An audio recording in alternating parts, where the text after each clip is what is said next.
é muito importante a gente lembrar quem nós somos, quem você é. Você é filho do Deus Altíssimo. Você foi enxertado na videira verdadeira. Lembra disso? Alguém é cristão aí? Você foi enxertado na videira verdadeira. Você está debaixo de uma palavra profética, e essa manifestação está sobre a sua vida. Então nós precisamos declarar o que somos e o que cremos. Estamos sim olhando para Deus como autor e consumador da nossa fé. Ele é, né? E quando eu olho para isso, eu lembro que eu tenho autoridade. Autoridade, para quê? Para repreender demônios. Você não vai repreender, não vai lá falar contra uma autoridade, porque a gente não está olhando para a carne, nós estamos olhando para o Espírito. Muitas vezes a gente pensa que se neutralizasse ou tirasse uma pessoa, que pararia a ação. Não para a ação, porque a ação de demônio não para quando você tira a pessoa. O demônio sai de lá e entra em outro. Lembra da história dos porcos? Quando Jesus foi lá e falou para aquela legião para sair, ele falou: lança a gente nos porcos, porque se você tirasse simplesmente eles e eles parassem, tudo bem, mas eles não param, eles vão ficar andando. Então a tua autoridade é para neutralizar o poder deles na terra. Nós não lutamos contra pessoas, nós lutamos contra toda a manifestação do inferno que está dominando mente de pessoas, fazendo pessoas agirem contrário a tudo aquilo que é bom. Então pensa nisso, ore, clame, determine, porque o teu poder está na tua oração, está na tua declaração, naquilo que você declara. Então deixa Deus usar a sua vida com poder em nome de Jesus. Nós estamos aí nessa série Coragem, lembra? Coragem. E hoje eu queria usar coragem para plantar. Diga: coragem para plantar. Hoje é um dia de primícias. Nós colocamos, que todo primeiro domingo do mês é o dia de nós honrarmos a Deus, não só com o recurso, mas relembrando que o nosso Deus é o Senhor da nossa vida. Eu acho que você se lembra, quando foram perguntar para Jesus, falaram para Jesus: Jesus, diz para a gente quais são os mandamentos. Ele falou assim: eu vou resumir em 2. Qual era o primeiro? Todo mundo junto, vai lá. Amar a Deus sobre todas as coisas. Então se tem alguém que nós temos que honrar, quem é? Entendeu? Por isso o culto de primícias, ele tem essa definição da gente nunca esquecer. É como ontem foi Santa, e nós declaramos que nós não podemos nunca esquecer, que a Santa Ceia nos lembra o sacrifício que Jesus fez na cruz. Então alguém sofreu, por isso eu estou fazendo isso? Ao contrário, alguém te deu a maior esperança, te deu vida. Quando ele pagou o preço da nossa morte, ele trouxe vida a todos nós. Então na Santa Ceia a gente lembra que nós temos vida através de Jesus Cristo. E nas primícias a gente lembra que é alguém que é soberano e superior a todos, Deus. Então a gente honra Ele, a gente fala sobre Ele, a gente lembra desse detalhe muito importante, separando tudo para que a gente nunca perca essa referência. E quando nós falamos coragem para plantar, a gente começa a lembrar que existem versículos da Bíblia que declaram que nós devemos sempre sonhar ou projetar, e nesse projeto ou nesse sonho nós temos que ter uma visão, expectativa de realização. Então está aqui, precisamos estar preparados para entender a lei da semeadura. Gálatas 6, versículo 7, olha o que diz aí: não vos enganeis, de Deus não se zomba, pois aquilo que o homem semear, isso também ele vai colher, ele vai ceifar aquilo que ele semear.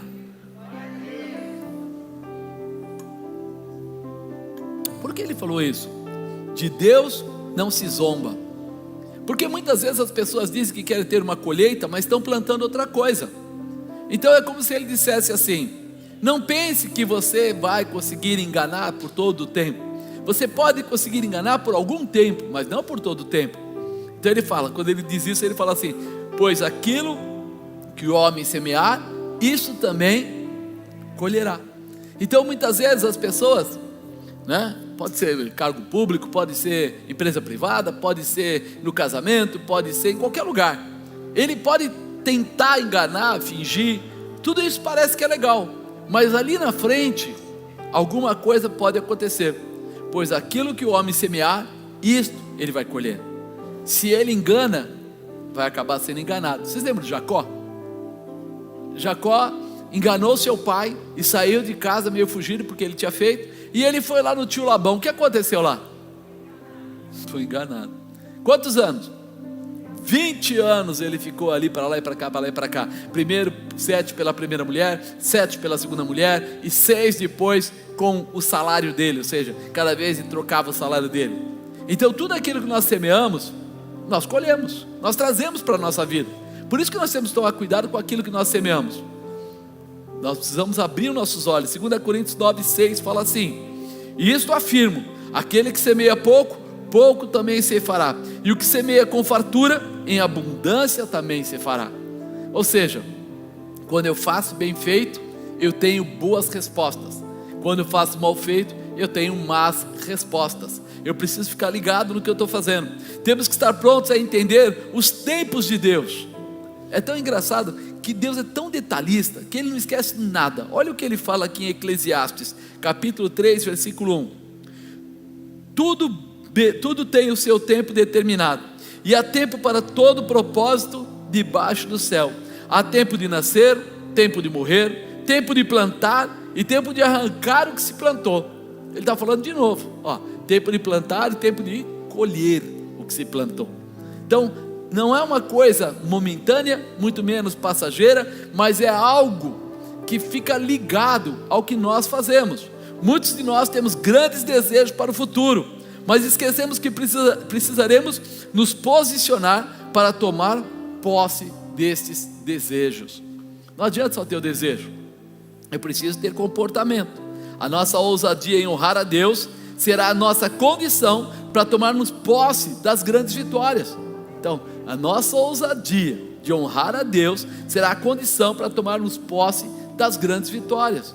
Então eu tenho que ser ousado, eu tenho que ser determinado, eu tenho que acreditar naquilo que a Bíblia diz e que eu, como cristão, deveria estar vivendo, né?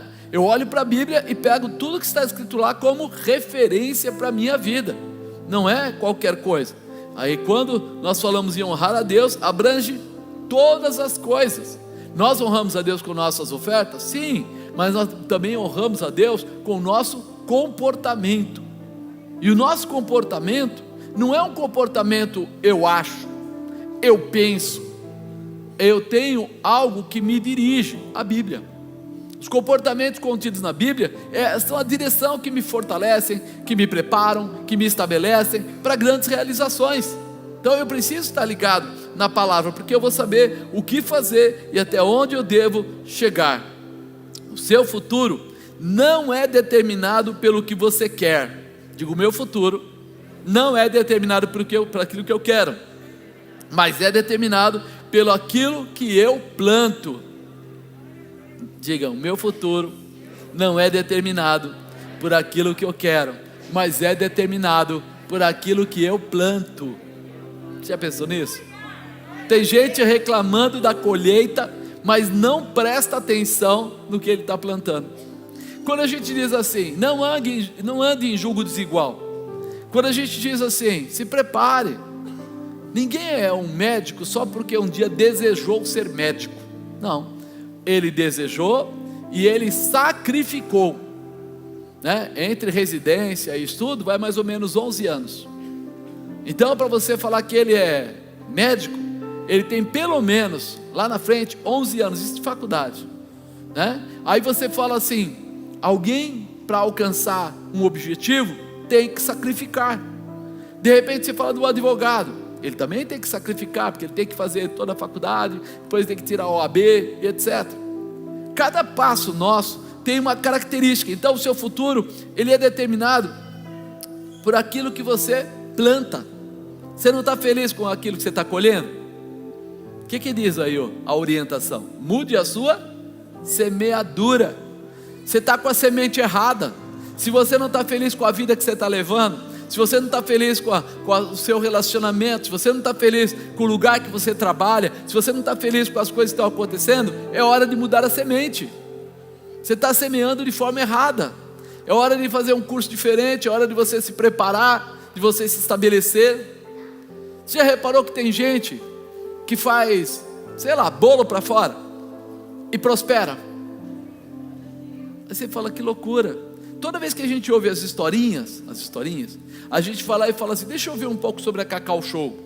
E o cara conta que ele começou lá pequeno e bababá. Aí a gente vai ouvir a Balduco, e o cara começou pequeno, bababá. A gente vai ver essas franquias de bolo aí, e ele começou pequeno. O problema é que quando a pessoa começa, mas gosta do que faz, e se esmera naquilo, tem esse projeto, é difícil dar errado. Quando ele faz porque os outros fizeram, normalmente dá errado.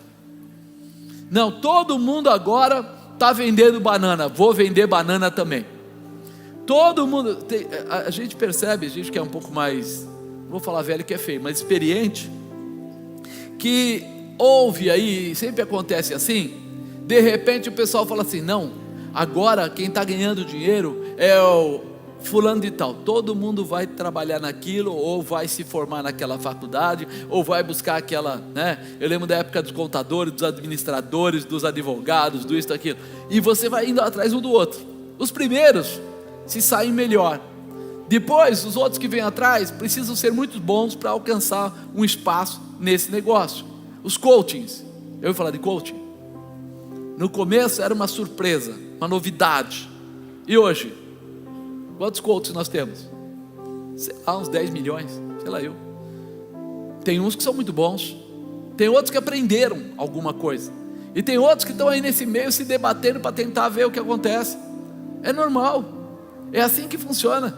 Mas sempre vai ter aqueles que saem na frente, aqueles que absorvem. Então está na hora de você mudar o seu enfoque, está na hora de você entender que se as coisas não estão do jeito que você gosta, você precisa começar a pensar na semente que você está plantando. Ah, apóstolo, seria fácil se fosse assim.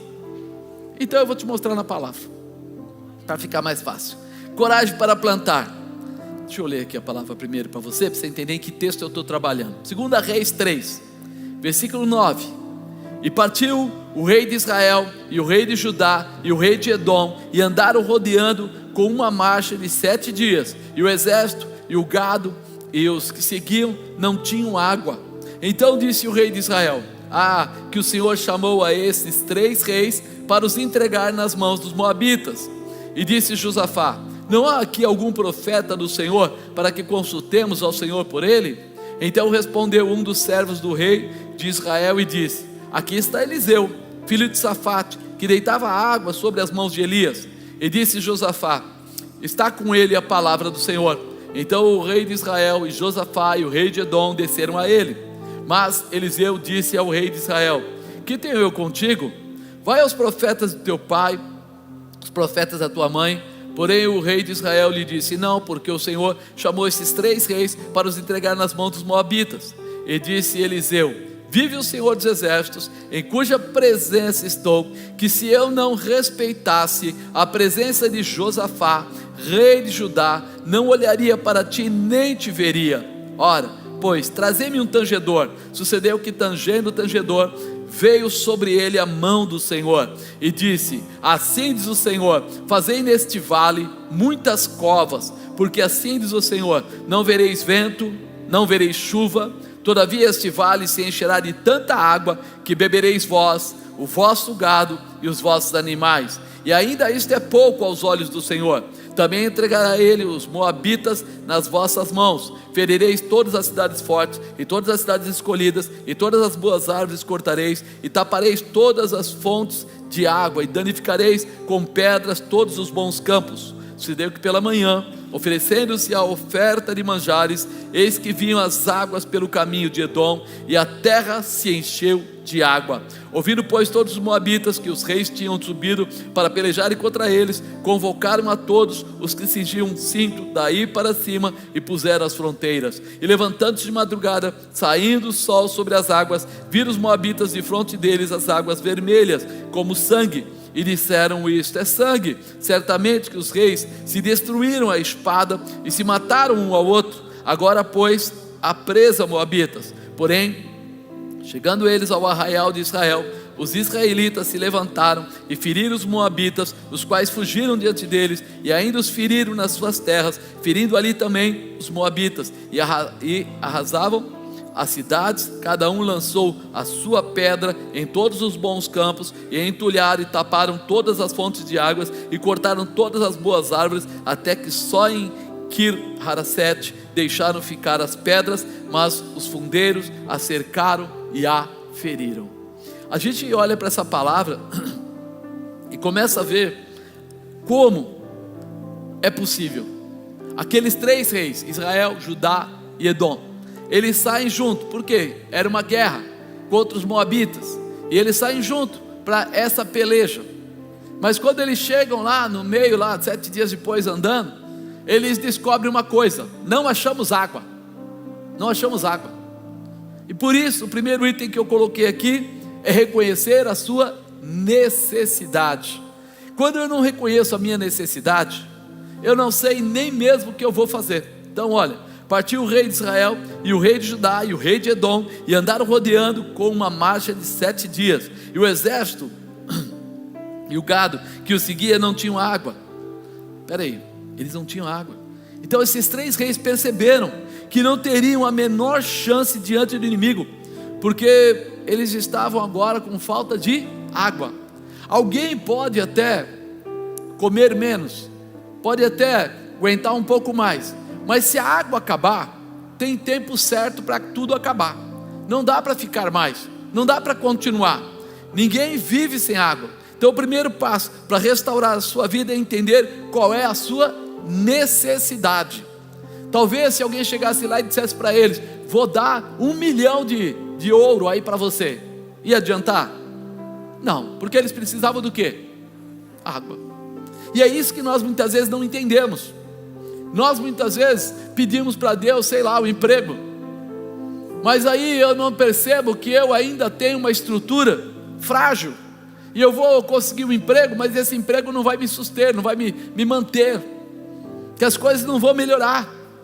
Senhor, me manda um cliente para hoje, e amanhã eu não tenho mais aquele cliente. Então eu preciso de uma clientela, não de um cliente. Eu preciso de uma continuidade.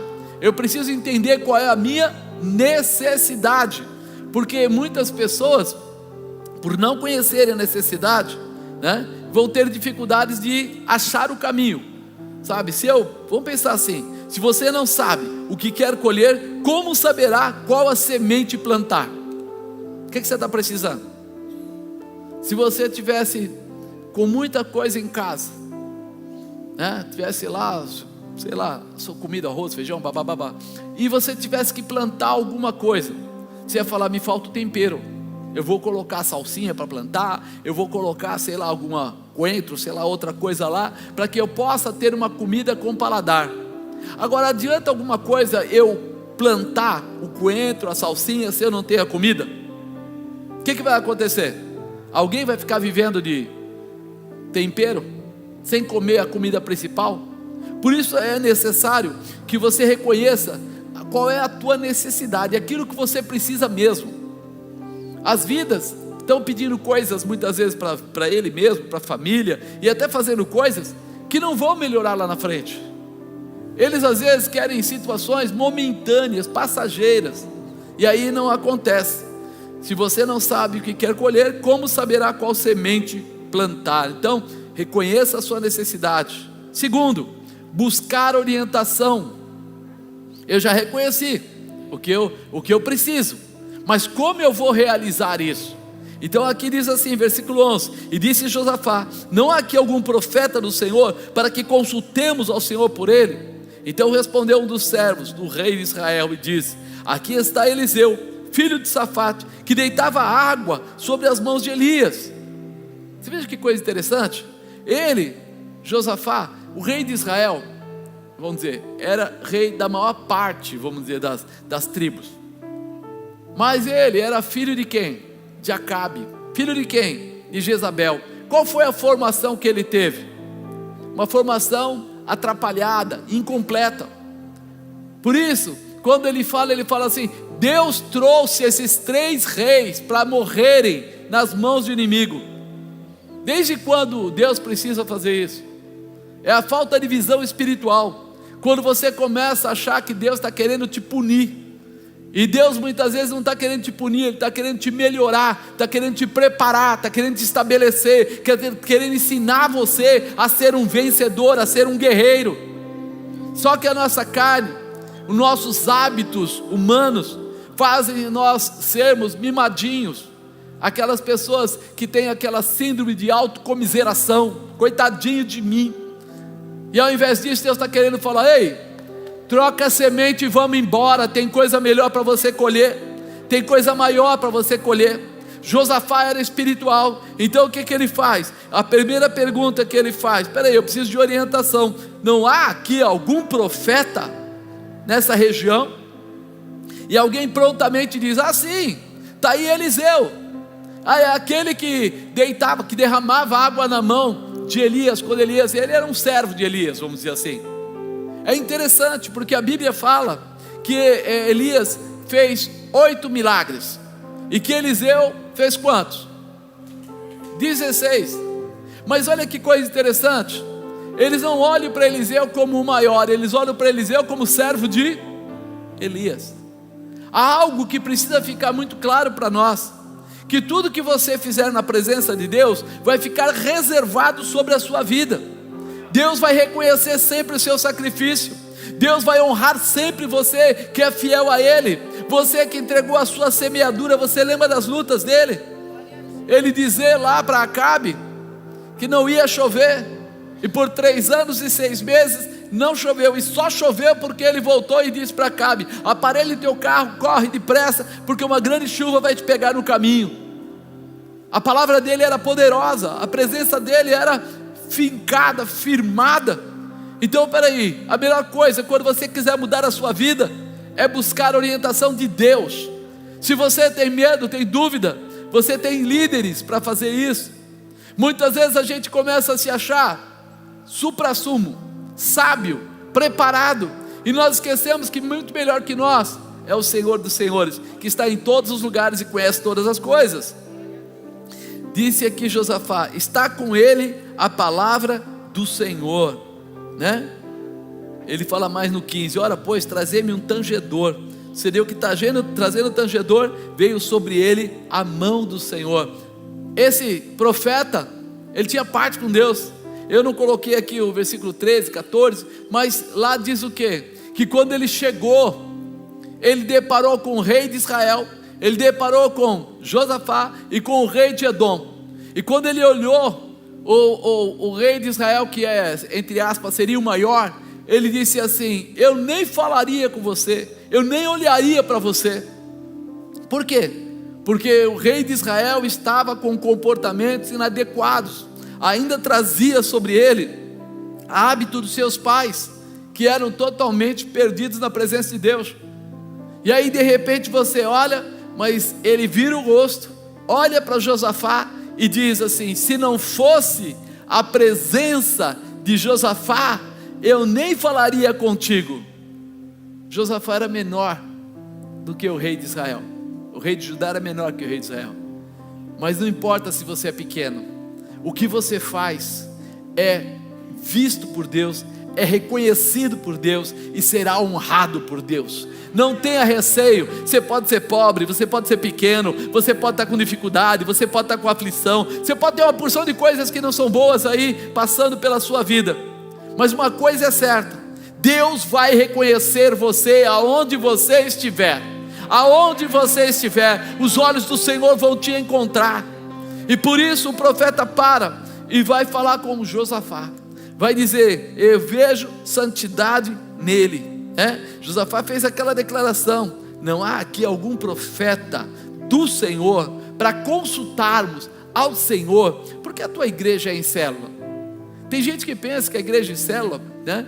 É porque vocês querem muita gente. Não, é porque você de repente, gosta de ter gente dominando gente. Ao contrário, irmão, nós temos gente servindo gente. Célula é uma declaração de servir, de estar à disposição, de ajudar. Por isso nós criamos essa visão aqui dentro, de ter líderes de grupos pequenos. Para quê? Para que, se você precisar, você não espere o próximo culto, você já fale com o seu líder. Você deve ter o contato do seu líder, você deve orar com o seu líder, você deve respeitar o seu líder, e ele vai abençoar você declarando o que Deus está falando. Quando nós falamos aqui, e Eliseu derramava água na mão de Elias, ele honrou Elias, ele ajudou Elias, por isso ele era reconhecido. Aqui tem líder de célula, tem líder de macro, tem um apóstolo, um ajuda o outro, um apoia o outro. Então não perca essa chance, não perca essa visão de continuidade, de realização, de fortalecimento, de renovo, para alcançar o objetivo que Deus tem preparado para você. Sempre caminhe na direção de Deus, use a tua Bíblia como uma regra de fé e prática, e eu tenho certeza que essa vitória virá sobre você. Na Bíblia há um versículo muito legal, Salmo 27, né? 20, versículo 7. Uns confiam em carros, outros em cavalo, mas nós faremos menção do nome do Senhor nosso Deus. Aonde está a sua confiança, irmão? Tem gente que confia no político, tem gente que confia de repente na sua empresa, no empresário, tem gente que confia no gerente do banco. Você tem uma grande chance de cair, mas quando você confiar em Deus, você vai estar fortemente guardado e protegido, e a sua vitória será decretada. Quer dizer que a nossa confiança está totalmente em Deus. Para que possamos buscar o que fazer, buscaremos na palavra de Deus, através dos homens de Deus, porque quando precisamos de orientação para uma grande colheita, buscaremos em quem tem todas as respostas, buscaremos no Senhor. Diga: eu vou buscar em Deus a minha vitória. Sementes de realização estão nos princípios de Deus. Diga: sementes de realização estão nos princípios de Deus. Quando você conhecer os princípios de Deus, você vai colocar em prática aquilo que a Bíblia diz, e automaticamente você vai colher da realização. Então é muito importante que a gente consiga entender quem é Deus, qual é a orientação dele, quais são os princípios dele. Depois disso, meu irmão, você vai perceber que muita coisa vai acontecer de bom para a tua vida, né? Terceiro, aceitar a orientação. Uma coisa é ter a orientação, outra coisa é aceitar a orientação. Às vezes um pai fala com o filho: não sobe no muro, e o filho sobe, e aí o filho cai, quebra a cabeça, tal. A orientação foi dada, o cumprimento não. Então nós precisamos estar preparados para isso. Versículo 16: e disse: assim diz o Senhor, fazei nesse vale muitas covas, porque assim diz o Senhor, não vereis vento, não vereis chuva, todavia este vale se encherá de tanta água, que bebereis vós, o vosso gado e os vossos animais, e ainda isto é pouco aos olhos do Senhor. Também entregará a ele os moabitas nas vossas mãos, ferireis todas as cidades fortes, todas as cidades escolhidas, todas as boas árvores cortareis, tapareis todas as fontes de água, danificareis com pedra todos os bons campos. Os ensinamentos de Deus se desenvolvem primeiro no espiritual, e posteriormente, se realizará no físico. Primeiro você acredita, primeiro você assume aqui dentro, Deus está falando que você vai ter o direito da vida eterna. Talvez você diga para mim: mas eu não conhecia e não fui lá no céu ainda.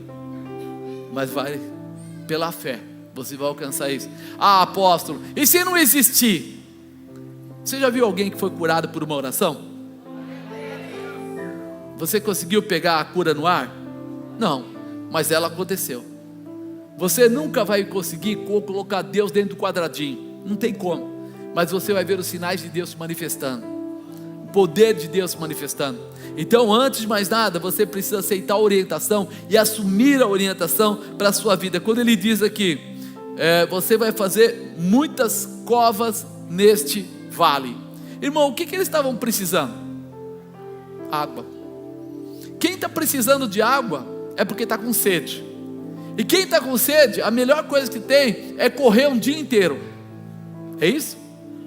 É contrário? Não, é melhor ficar quietinho, ficar salivando, mordendo a linguinha para dar uma olhadinha no céu da boca. É aí que entra a fé. É aí que entra aquilo que você acredita. Quando ele fala para eles assim: vocês vão cavar um vale aqui no vale, vão fazer muitas covas. Ele não falou uma cova, ele falou muitas, porque eram 3 exércitos, eram 3 reis, eram 3 exércitos. Ninguém tem um exército de meia dúzia. Vamos dizer que tivesse ali pelo menos, 5 mil homens cada um. Então imagina que você está lá com uns 15 mil homens, mais os animais, mais aquele alimento que eles levavam o animal vivo para não estragar, né? Matavam, ia comendo, e estava todo mundo morrendo de sede. E aí ele fala assim: agora, você está vendo esse vale aqui? Cava. Não é engraçado? O que eles precisavam? E o que Deus estava mandando eles fazer? Gaste a sua água, gaste o seu suor, o seu sacrifício, gaste. Não é interessante? Aquilo que você mais precisa é aquilo que Deus manda você dar. Você quer receber amor? Dá amor. Você quer receber dinheiro? Dá dinheiro. Você quer que as pessoas tenham respeito por você? Respeite os outros. Nós começamos a perceber que Deus trabalha de uma forma muito legal. Ele começa a não judiar de você, mas mostrar para você que Ele tem tudo o que você precisa, mas que Ele não vai pegar simplesmente e gerar alguma coisa para você. Ele vai usar o que você tem. Aquela história daquela mulher, que os 2 filhos dela lá iam ser entregues para pagar a conta. O pai morreu, né? E era um homem que trabalhava também para Eliseu. E de repente vieram os credores e falaram assim: seu marido morreu e ele devia para a gente, como você não tem o que pagar, a gente vai levar seus filhos. E ela falou: não, espera um pouco. E aí ele falou: tem nada que espera um pouco, vou levar os filhos, ou paga ou leva. E ela foi até o profeta e disse: profeta, meu marido é um dos teus, era um dos teus, e ele morreu, agora tem gente lá na porta de casa batendo, querendo levar meus filhos. Aí ele fala assim: bom, você tem que pagar a conta. O que é que você tem em casa? E ela diz o quê? Primeiro ela fala que não tem nada, mas depois ela fala: tem um pouquinho de... Mas o azeite era para a comida dela também. Um pouquinho de azeite é para ela comer também. Então ela tinha lá um restinho de azeite. E ele fala para ela o quê? Tome vasos emprestados, não pouco, muito, tudo que conseguir. E ela foi na vizinhança e saiu pedindo vaso emprestado. E depois que ela pega todos os vasos, ela volta para ele e diz: profeta, em casa está lotado de vaso emprestado, mas tudo vazio. Ele falou: legal, agora sabe aquele pouquinho de azeite que você tinha? Começa a derramar dentro desses vasos.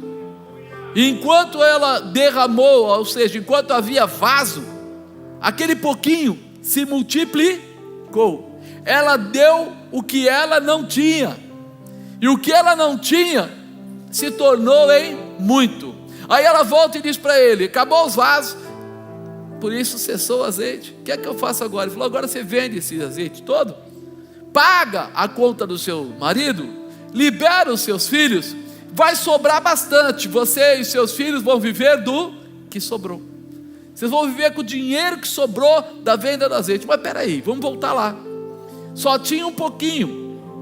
O pouquinho talvez fosse para eles comerem, mas agora que ela entregou o pouquinho, o muito chegou. Ela paga a conta e vai viver do resto. Então, se você entender o que é a lei da semeadura, você vai entender que toda vez que você precisar de algo, é naquilo que Deus vai operar na sua vida. Eu até estava contando aqui de manhã, eu falei assim: chegou uma época, eu fiquei muito doente, na igrejinha ainda, e de repente eu tive que ficar deitado, não podia levantar, tal, aquela coisa toda. Foram muitos dias. E aí um grupo de pessoas se juntaram, se não me engano 17, foram até a minha casa para orar por mim. Isso já estava lá pelo 15º dia, e de repente eu estava lá deitado e chegou aquele pessoal. Aí minha esposa falou: está aí o pessoal da igreja, quer orar por você. Eu falei: amém. Quando eles estavam tudo à minha volta, contando que vieram para orar, o Espírito de Deus falou no meu coração: levanta daí. Eu falei: eu estou doente, não posso levantar. Doente não vai levantar. Tem esse pessoal e vai orar por mim. Ele falou: não, eu vou te curar hoje. Eu falei: tá legal, mas eles vão orar. Ele falou: não vão orar não, você vai orar por cada um deles. E eu levantei naquela hora e orei por todos eles e revelei a maior parte. A bispa está aí, revelei a maior parte da vida deles, o que estava acontecendo. Teve uma senhora que foi curada ali na hora. E quando terminou, sabe o que aconteceu? Eu estava curado. E aí eu falo, que loucura é essa? Eles foram me visitar para orar por mim porque eu estava enfermo. Deus fala, levanta porque eu vou te curar agora. Ora por todos eles. E quando termina a oração, eu estou curado. Se você entender esse mistério, você vai entender que quando você precisar de dinheiro, você vai dar dinheiro. Quando você precisar de amor, você vai dar amor. Quando você precisar de respeito, você vai dar respeito. Quando você estiver realmente precisando de qualquer coisa, cura, você vai orar para curar as pessoas. E você vai entender que Deus trabalha com a multiplicação, fazendo milagres. Por isso ele falou, pode cavar poço, pode cavar buraco aí agora. Vocês precisam do quê? De água? Então vão cavar. E ele fala uma coisa interessante, não vereis vento, não vereis chuva, todavia este vale se encherá de tanta água. Não vereis vento, não vereis chuva, o vale está lá aberto, não tem de onde vir essa água. E ele fala, vocês vão beber, vosso gado vai beber, seus animais vão beber, todo mundo vai beber. Você fala, que loucura é essa? Ele não pediu para cavar um poço. Quando você cava um poço, você cava e a água começa a surgir. Não é assim? Sim ou não? Parece que é assim. Eu nunca cavei poço, eu sempre ouvi os outros fazer. Mas a água surge, se levanta. Agora, quando você cava apenas buracos, quando você cava covas, quer dizer que não é funda. E ele não falou que a água viria de baixo. Ele fala que não vereis vento, não vereis chuva, todavia este vale se encherá de tanta água. O impossível Deus vai fazer quando você obedecer, quando você colocar o seu coração à disposição dele. Chega de fazer a sua vontade, irmão. Comece a fazer a vontade de Deus. Comece a se disponibilizar. Os ensinamentos de Deus se desenvolvem primeiro no espiritual, para posteriormente ir para o físico. Primeiro eu creio. A fé é o firme fundamento das coisas que eu não vejo, mas eu espero. Ele está querendo ver o quanto você acredita nele, e ele vai sinalizar para você. Não devemos nos assustar ou desacreditar quando as orientações forem diferentes daquilo que para nós é normal. Nós estamos tão acostumados às coisas normais. Vamos comprar, você tem dinheiro no bolso? Vamos passear, você está de férias? Para nós as coisas são todas muito comuns, normais. E para Deus é assim? Não. O mar se abre, as coisas tomam uns rumos assim, muito louco. E é nisso que Ele está querendo que você se posicione, que você acredite no impossível, que você viva realmente aquilo que Ele está declarando. Por isso você vai melhorar a qualidade da sua semente. Você vai começar a entender que você precisa acreditar para poder semear, que você precisa acreditar para poder colher, que vai mudar a tua configuração, Ele fala para fazer muitas covas, ele fala que você não vai ver de onde vem, mas ele fala que você vai colher. O profeta é usado para dizer, você vai honrar a Deus confiando nele. Fala para alguém perto de você, confie em Deus um pouco, porque Ele tem o melhor para fazer na sua vida. Pensou? Sem água, vai cavar. Você imaginou? Se esforça, vai lá. O impossível, o que não tem como, Não foi falado de sacrifício financeiro, mas está falando de entrega, do plantar para colher, do obedecer, vamos dizer assim, para ficar mais claro, do obedecer, do estar à disposição, do se projetar. Quarto, coragem para plantar. Quarto, dar start através da oferta. Existe um clique, existe um botão de liga, que muitas vezes as pessoas não se apercebem. Olha o que ele fala, versículo 20: sucedeu que pela manhã, oferecendo-se a oferta de manjares, eis que vinham as águas pelo caminho de Edom, e a terra se encheu de água. Era de manhã, madrugada. Quando eles falam de manhã, eles estão falando 9 horas da manhã, irmão. Eles estão falando assim que clareia o dia. Começou a clarear para eles, já está dia, já é dia. E aí ele fala assim: oferecendo-se a oferta de manjares. Para quem é essa oferta? Para a mulher, para o marido? Para Deus. Então ele começa o dia com primícias, honrando a Deus. A primeira coisa que ele faz é uma oferta para Deus. Eles já tinham cavado as covas? Já. Então quer dizer, aquela manhã passou pelo menos o dia anterior, se não falarmos outros dias, porque para cavar muitas covas demora um pouco mais. Mas eles passaram sem água, cavando cova, acreditando. E de manhã cedo a primeira coisa que eles vão fazer é uma oferta. É entregar essa oferta para Deus. E quando eles estão entregando as suas primícias para Deus, o Senhor diz que as águas vêm pelo caminho de Edom e a terra se encheu de água. Você percebe onde é que é o liga e desliga? Aonde é o start? Aonde é o botão principal para tudo?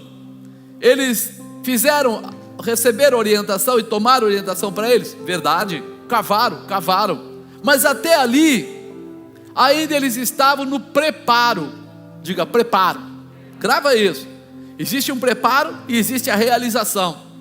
Deus manda você orar, manda você jejuar, manda você escrever o que é que você quer, manda você talvez preparar tudo, a terra, revolver e tal, aquela coisa toda. Mas tem uma hora que ele vai falar: pega a semente e coloca dentro da terra.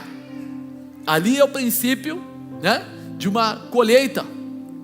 Agora aqui nós vemos o seguinte: o que move as águas a descerem, porque as covas vazias eram apenas covas de cansaço e desgaste, mas o que move agora as águas descerem é a oferta, é a entrega, é um selo especial de honra, ou de honrar a Deus, de demonstrar a Deus, que nós muitas vezes ignorantemente pulamos por sobre ela. A gente chega lá: não, eu já fiz meu sacrifício, eu vim para a igreja, nossa, como eu estou me sacrificando. Ô, irmão, deixa de ser sem vergonha. Desde quando sentar numa cadeira estofada é sacrifício?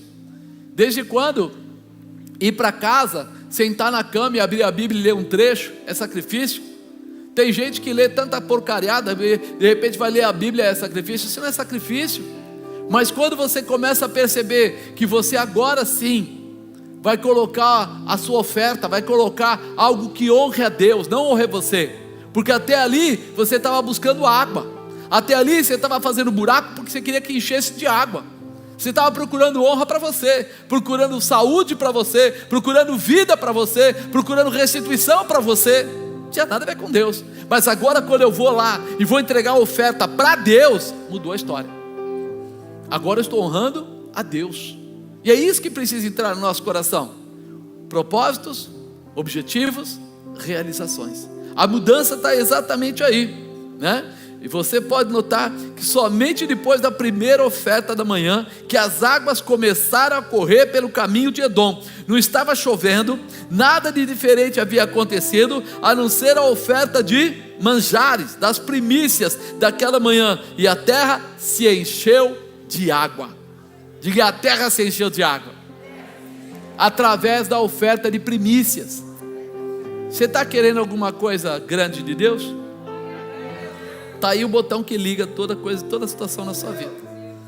Ouça a voz de Deus, ouça o chamado, se coloque na posição e entregue suas primícias. Acredite, o que você faz para honrá-lo traz resposta. Se você quer que as promessas se realizem em sua vida, dê o start, entregue sua oferta ao Senhor, mostra para Ele que Ele é importante. É engraçado, a gente quer dar um presente para a namorada, para a esposa, para a noiva, para o noivo, para o namorado, quer dar um presente para o amigo que fez aniversário, porque ele é muito importante, tem que dar um presente para ele. Mas quando fala de ofertar para Deus, o pessoal fica com o nariz torto. É engraçado. E depois ele vai chupinhar a Deus. Por que será? É falta de sabedoria, com certeza. As suas primícias farão a diferença, né? Quinto e último: quem colhe, quem planta, colhe. Se você semear, isto também você colherá.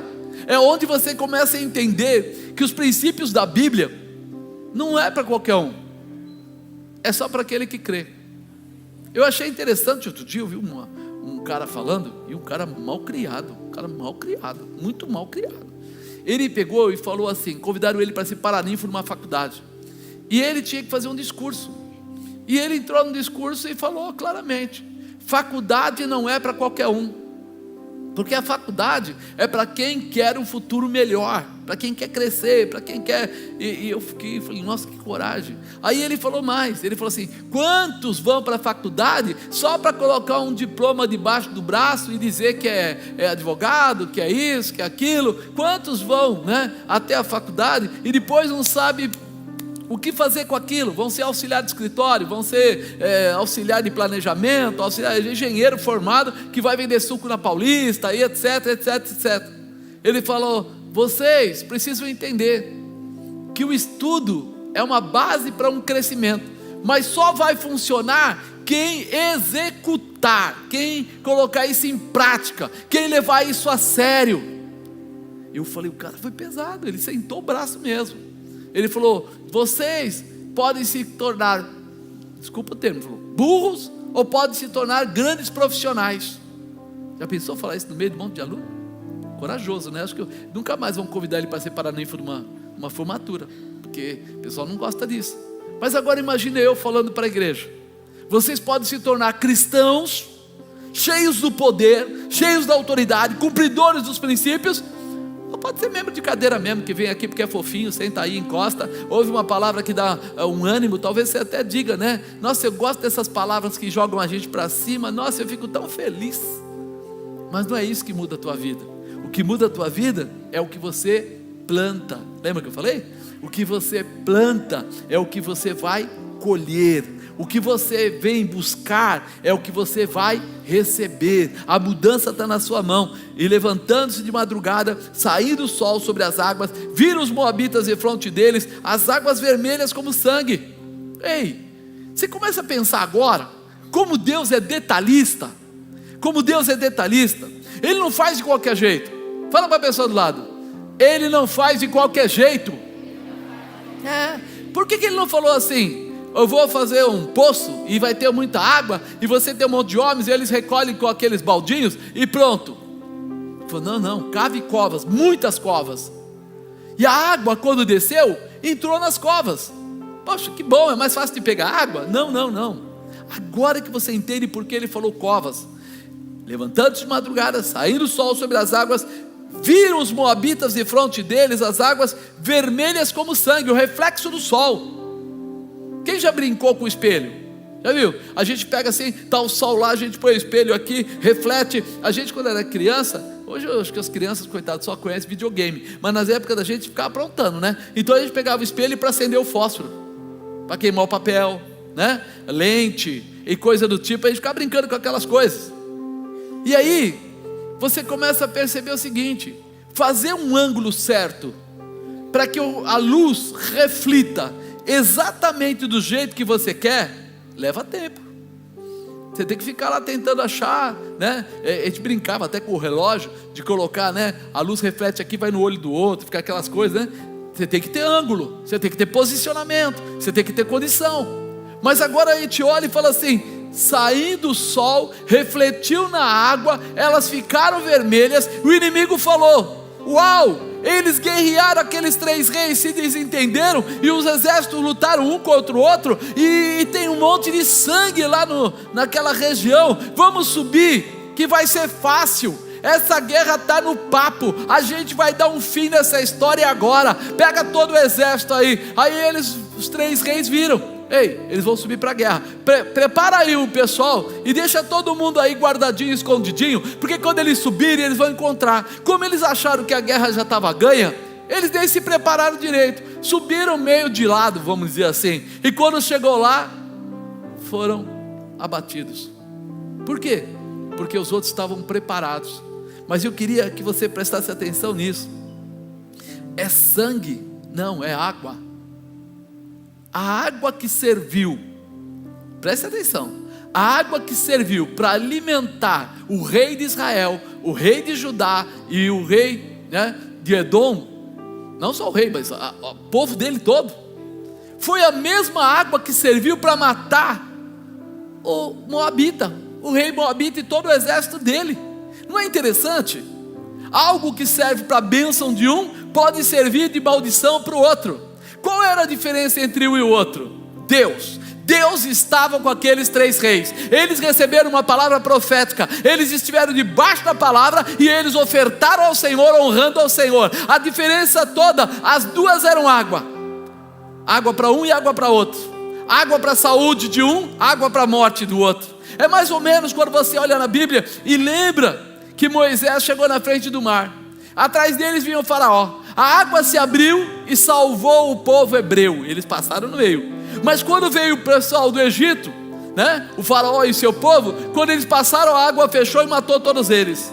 Era o mesmo mar? Sim ou não? Pois é, para um foi bênção, para o outro foi maldição. Qual é a diferença?